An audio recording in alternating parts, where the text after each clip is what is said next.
A narcissistic psychopath, John Meehan conned women out of countless thousands by acting the part of the perfect partner. You might have watched the TV show starring Eric Bana, but here's what you need to know about the real Dirty John.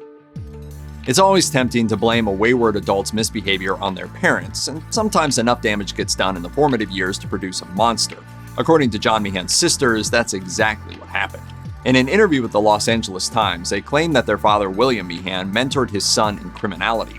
Daily lessons in deceit reportedly included con artistry, from insurance scams to trumped-up lawsuits and other fraud. William Meehan reportedly instilled in his son a calculating mentality to destroy those who wronged you. While John Meehan attended high school, his parents separated, igniting rage in the young man. But John kept up appearances. At Prospect High School in Saratoga, California, he received good grades, played sports, and had no trouble in the lady department. Hey, how you doing?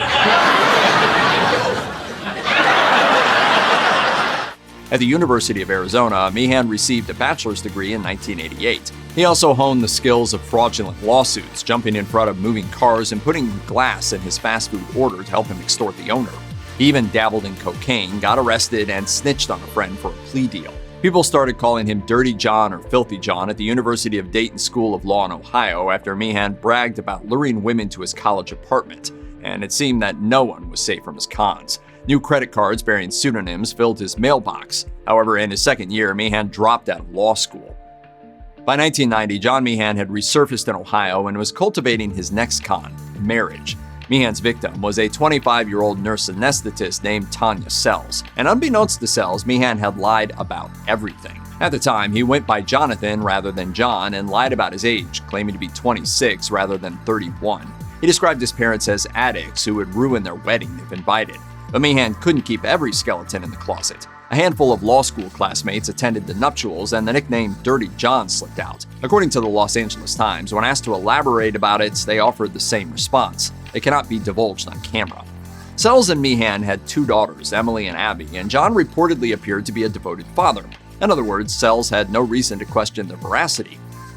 John Meehan and Tanya Sells appeared to be a happy marriage for a decade, until out of the blue, John demanded a divorce with no explanation and little history of tension in the relationship. It would seem that Meehan had gotten all he wanted from the relationship. In the 12 years they were together, Sells put her husband through nursing school. She even urged him to go into her area of specialization, anesthesiology, an act she would come to regret. Once Meehan completed his education and gained a firm career footing, he excised Sells and their daughters from his life. Blindsided by the divorce, Tanya Sells wanted answers. In July 2000, she called her mother-in-law, Dolores Meehan, for the first time. The conversation began with Dolores Meehan saying, "I always knew you would call me." As her mother-in-law rattled on about John Meehan's actual age, name, and criminal history, the nickname Dirty John finally clicked. Shaken to the core, Sells realized that the last 12 years of her life were based on lies. After hanging up, Sells scoured their home and on her husband's side of the closet found high-powered prescriptions stolen from vulnerable patients. Sells contacted the cops, and a report launched a full investigation, resulting in John's termination from Good Samaritan Hospital. In retaliation, he left threatening messages on Sells' phone. She recorded the most ominous one for authorities, in which he said, "When it happens, Tanya, and you see it in your eyes, remember it was me, okay? Tanya, you enjoy your time left on this earth, okay? Because that's what it's gonna come down to." After Sells turned the recording over to authorities, Meehan received a suspended sentence for menacing, finally leaving her alone. Drug Task Force investigator Dennis Lucan of the Warren County Sheriff's Department looked into rumored drug thefts by the nurse anesthetist at multiple hospitals. Over the next year and a half, authorities stockpiled evidence against John Meehan, and one of his colleagues even turned him in for bringing a firearm into an operating room at Good Samaritan Hospital. Police officers seized a loaded handgun and 45 empty medicine bottles from Meehan's house. Lucan even stumbled across email exchanges between John Meehan and his brother Daniel. In the messages, John discussed sending various drugs to his brother and provided detailed instructions on how to use them. Daniel Meehan died from a drug overdose on September 4, 2000 in Santa Cruz County, California at 44. Lucan didn't have enough evidence for a criminal conviction related to Daniel Meehan's death, but by 2002, he charged John with felony drug theft, pressuring the con man into a guilty plea. The disgraced nurse anesthetist got stripped of his medical licenses in each state where he worked. Rather than turning himself into authorities, John Meehan made a run for it. Police apprehended him in a Michigan hotel room, semi-conscious with a stolen anesthesia kit. While getting rushed to the hospital by ambulance, Meehan jumped from the moving vehicle. He disappeared into a nearby department store, stolen drugs from the ambulance in hand. Squeezing into a cargo elevator shaft, he attempted to disappear. However, officers spotted his footprint on the roof of the elevator. While attempting to handcuff him, a police officer got kicked in the face by the fleeing criminal, but agents eventually managed to pull him from the cargo elevator. In the process, Meehan knocked himself unconscious. Meehan spent 17 months in a Michigan clink. After leaving prison in 2004, John Meehan's sister Donna paid off his child support debt and saved his home from foreclosure. She got the yard landscaped and the interior cleaned. She even put a shiny new credit card in his hands. However, Dirty John proved set in his ways, and Donna caught her brother victim browsing Match.com within 24 hours of his release. When she asked him to leave, he refused. John hired a lawyer to go after Donna and even threatened to kill her per Refinery 29. In a desperate effort to escape her brother, Donna went to court, securing a monetary court judgment and a restraining order, which thankfully did the trick. Before they went their separate ways, things took a much darker path in 1997 when their father, William Meehan, lay dying of cancer in a Southern California hospice. John reportedly grew more impatient by the minute, as according to Donna, he wanted an insurance payout. The first time she briefly left her father alone with her brother, it proved his last. Dead within moments, Donna had a sneaking suspicion her brother had something to do with it. She hypothesizes that he injected a fatal dose of morphine into William Meehan's IV line. Nevertheless, Stewart could never prove it.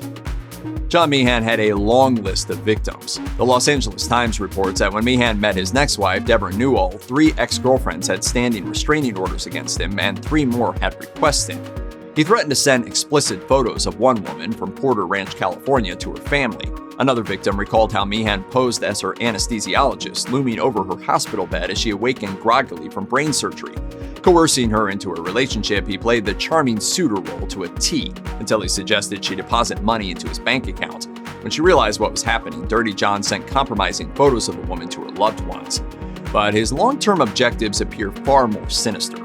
Officers investigating charges of harassment and stalking seized ammunition, a gun, a pocket saw, cable ties, cyanide capsules, and binoculars from his house. You like scary movies? Uh-huh. Meehan pled guilty to possession of a firearm as a felon, as well as stalking and extortion charges. He headed briefly to prison in 2013. Based on his investigation of John Meehan, Dennis Lukin told the Los Angeles Times, "Dirty John was the most devious, dangerous, deceptive person I've ever met. As Meehan's behavior grew increasingly menacing, desperate, and unpredictable, he lashed out at anyone within striking range. By 2013, while serving time in prison, he went after the female detective handling his case, Julia Bowman of Orange County, California. In an interview with People, Bowman recalled, "He put a hit out on me. Once he knew my name and recognized me as one of his targets, I never felt safe." Meehan set the reward at a whopping $10,000 to kill Bowman and another female officer that had crossed his path. Trying to figure out what motivated John Meehan proves both fascinating and terrifying.